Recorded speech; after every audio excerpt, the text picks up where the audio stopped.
இப்போ நம்ம இந்த மாதிரி கபோர்டில் ஸ்பேஸ் சேவிங் ஐடியா தான் ஒன்று பார்க்க போகிறோம். இப்போ கட்டுக்கம்பி இருக்குது இல்லையா, அதில் வந்து குட்டி குட்டியாக இந்த மாதிரி நான் கட் பண்ணி எடுத்து வச்சுக்கிட்டேன்.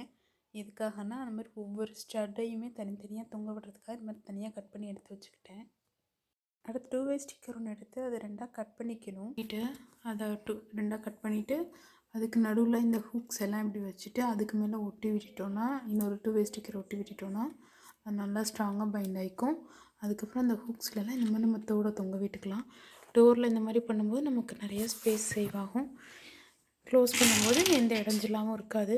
இது மாதிரி வரிசையாக நம்ம வந்துட்டு ஒட்டி ஒட்டி கூட நம்ம நிறையா ஸ்டட் வச்சுருக்கீங்கன்னா இந்த மாதிரி வச்சு டிஸ்பிளே பண்ணிக்கலாம். எடுக்கவும் ஈஸியாக இருக்கும்.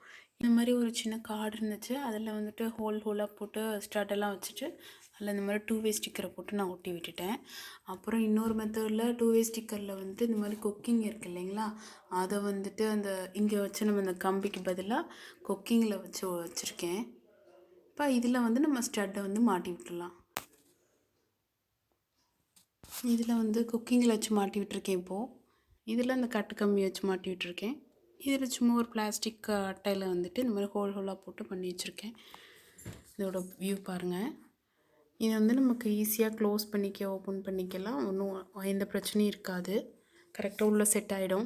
ஸ்பேஸ் சேவிங்காகவும் இருக்கும். இப்போ இதுக்குன்னு நமக்கு தனியாக ஒரு பாக்ஸ் போட்டு எதுவும் பண்ண தேவை இருக்காது.